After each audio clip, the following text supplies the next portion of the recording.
Welcome to the Angel Mystic Podcast. I am super excited you are listening because this is where spiritually open minds can come together to explore the wonders of angels, spiritual connections, and the art of manifesting. Hosted by me, Amanda Tooke, the Angel Mystic, your spiritual midwife to help you on your journey to a fulfilling and happy life. You may have seen me on ITV, Channel 4, or even in Fate and Fortune magazine.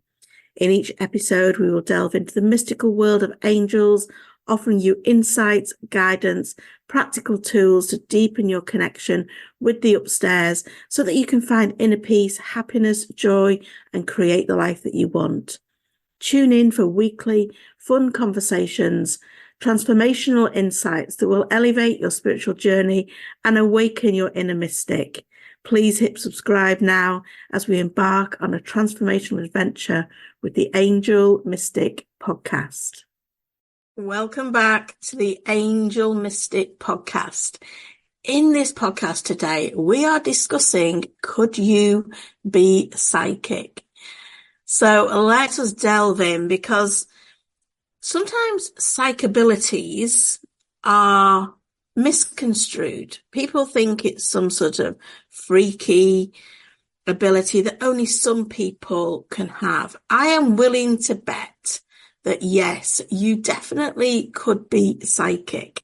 There will be so much happening to you, and you are maybe not just joining up the dots. But the fact that you felt compelled to hit play on this title means there's more going on than perhaps you realize. I actually think we are all psychic to some degree, and it is something that we can develop and work upon. It's our sixth sense that we often play down. You don't have to be Mystic Meg sat on Blackpool Front doing readings to be psychic. It is just about understanding how you can connect, how you can receive information. Whether you've had a premonition that came true, a strong intuition about a person or a place, whether you naturally like people or you don't, you can sort of weigh people up before they've even spoken. Maybe you've had a really vivid dream that seemed to predict the future.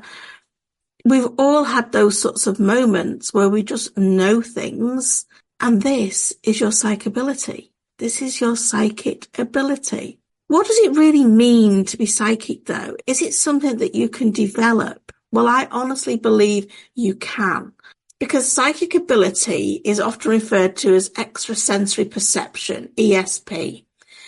It's really claimed to give you an ability to gain information through other means. So it's not something you've read, it's not something you've heard, it's beyond the physical senses. And those sort of abilities are things like clairvoyance. So clairvoyance is seeing things in your third eye with your, as clearly as you can see everything around you right now with your, fully using your eyes, but also in your third eye.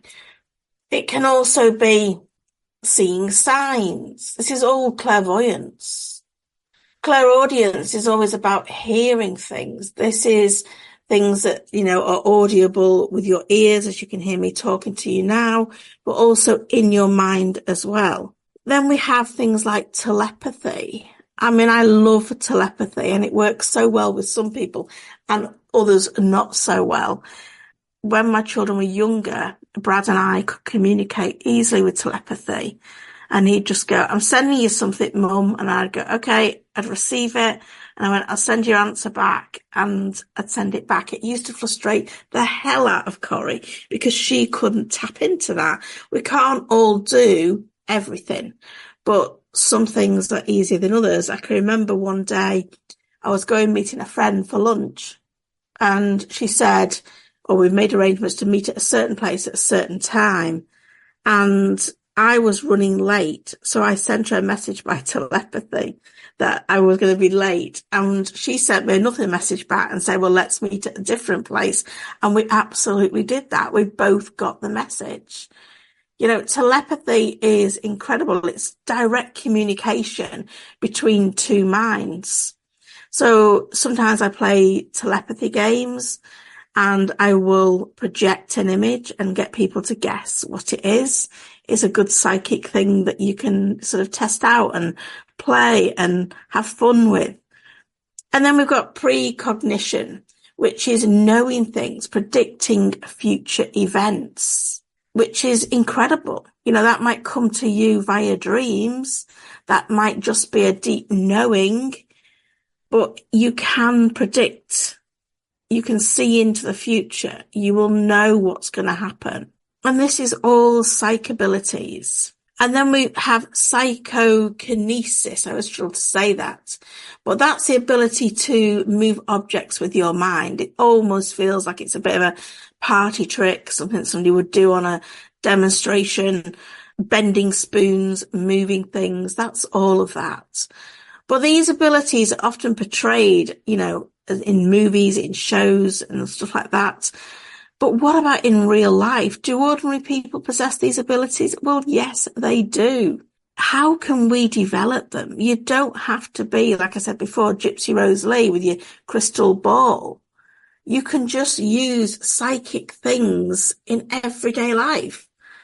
And some of the things that would, or the signs that you might get that would indicate that you are psychic are things like intense intuition. Your intuition is that gut feeling that always turns out to be right. You might feel it in your heart, you might feel it in your solar plexus, and you have to trust that.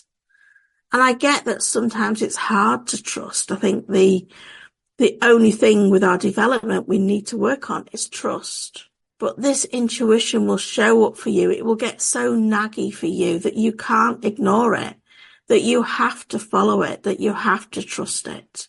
And I get that you're worried about judgment, what other people are going to say. If you say, oh, I had this intuition, or maybe you'll say, I had a dream, and details of that dream are so clear to you and they come true, but you don't want to tell other people because you're worried what other people are going to think, that maybe you're losing the plot. But you're not. You're just using your sixth sense. Empathy is a really big one. And there's so many people that get, you know, really drawn into this empathic state where they feel everything from everyone else. You sense their emotions so deeply that it feels like your own. And sometimes, just sometimes, you just know things without anyone saying a word to you, because you feel so much from other people. And that has a negative effect too, because it can be particularly draining if you're not doing good energy hygiene, if you're not making sure that you're protected, that you're grounded, that you're not cleansing yourself. That empathy can absolutely leave you stuck, exhausted, and not being able to be around a lot of people. I have to be really careful with my own energy hygiene, and being in places where there's a lot of people exhausts me because I'm picking things up all the time. I would never ever tune into anyone unless they gave permission, but I'm feeling things from other people, feeling emotions. And quite often I have to check in and say, is this mine or is this somebody else's? So making sure that you're doing good daily hygiene is really important. Maybe you get that deja vu feeling, the feeling like you've been somewhere before, you've experienced something before, even though you know you haven't. These are all signs that you might be psychic. Maybe you're seeing and hearing things, seeing flashes of light, shadows, hearing whispers that others don't hear or see.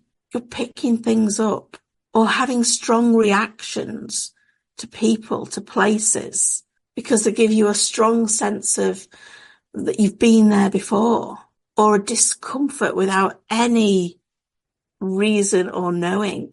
All of this stuff is like something that we need to fine tune, something that we need to work upon, because it can be really subtle.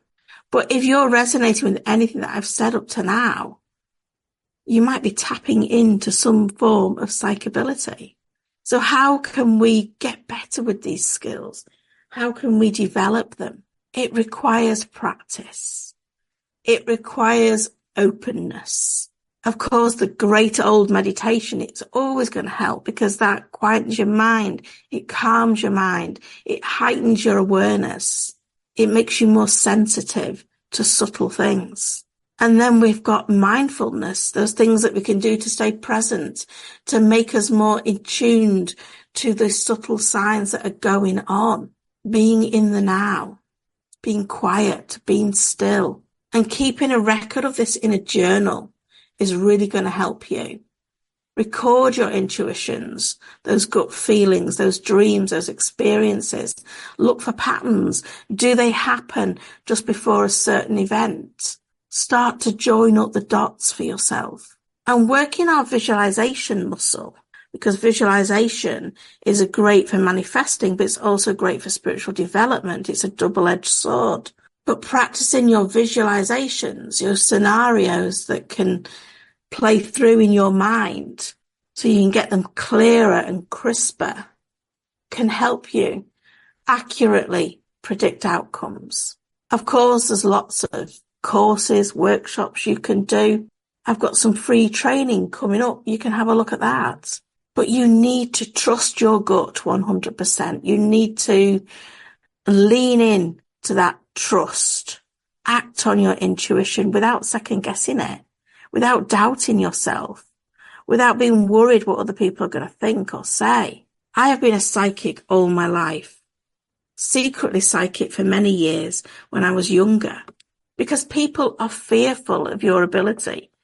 I've noticed this myself, when I say what I am, and sometimes I don't want to say what I am, depending on what situation I'm in, because if I go to a spa or a salon and they ask you, what do you do? And you tell them, I'm a spiritual teacher and I'm psychic. Oh my goodness, you become like, oh my goodness, they want to tell you all the things that have happened to them and they want to ask you loads of questions. And that's a positive experience, but it is draining, especially if you're wanting some time out. But there is the people that are fearful of you, that think that you are just tuning into them, reading their mind. And believe me, I can read your mind, but I don't. I don't. They think that you will have the outcome of everything. So I think I would be a millionaire if every time somebody had said to me, oh, so what's the lottery numbers? I'd have got £1. Because people expect you to know the answers to things. They expect you to know the outcome of everything. And that is not what being psychic is about. And then you see those little memes that go around that, psychic event cancelled due to unforeseen circumstances. Should have seen that coming, is the comments. As a psychic, whether you're using your skills all the time or not, you do not know everything that is coming along. And getting information for yourself is so much harder than getting information for people that you are reading for, tuning into, giving guidance for, healing, whatever you're using your psychic skills as. It is much easier to read and tune into people that you do not know rather than people that you do know. And the hardest people to get information for is yourself. But even as a child, I had a deep knowing. Like, I just knew things and didn't know how I knew them. And I found that complete strangers often would tell me stuff. It still happens now. People open up to me. People want to tell me what's going on for them. People want my advice. What do you think I should do, Amanda? It's something I've heard more times than I care to think about. And I feel like I'm so rubbish at getting things for myself at times. And that's when I have to sort of take time out, go silent, go within, be in, quiet space. I really get disturbed by a lot of noise.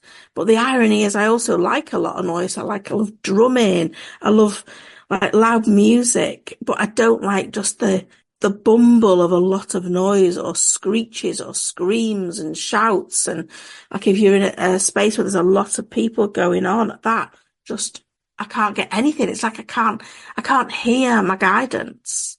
And it's almost like all my psychic stuff gets switched off. And when that gets switched off, I feel very disconnected. And when I feel very disconnected, I don't feel very happy.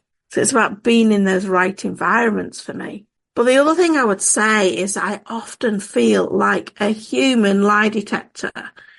You cannot lie to me and get away with it. I might not mention it to you, but I will know if you are lying because I just pick it up with such ease. I just can't help but know when people are not telling the truth. It just like a vibration that runs through me. So I think it's really important to keep an open mind in all of this. Start with, an intention that you are psychic, and I'm just going to work out how that works for me. Explore your skills, build them up, work that muscle. Some things will be easier for you than others because we're all different. And psychic is just about receiving information. It's person to person. It's not mediumship. It's not connecting with people that have passed over. Some of those skills that you use to be psychic will also be used in mediumship. But you're reading energy. That's what you're doing as a psychic. So could you be psychic? Let me know. Give me some comments. And, if you want to come into Abundance Manifesting free group, you can talk about it in there. I think the mind is a powerful, mysterious entity, and there's so much we still do not understand. But I believe that we all can be psychic if we want to be. And you are going to be able to develop that for yourself. We have got a free training coming up on the 13th of August. And I would love for you to come and join us and develop your psychic skills. Learn more about this. Because when you do, you have a greater understanding of yourself. And it brings personal growth. And that is always good. So thank you for joining me today. I hope you've enjoyed this episode. And I will see you again soon. Bye for now. I hope you've enjoyed this episode. If so, please hit follow and share my message by sharing with your friends. It would be amazing if you can leave a review. All this will help, and it activates the universal law of the more you give, the more you receive. So it's a win-win. You can find more good stuff between episodes over on social media. Just search The Angel Mystic on Facebook, Instagram or TikTok, or check out the links in the show notes. I'd love for you to connect more over in my free group in Abundance Manifesting, all on Facebook. Hope to see you there.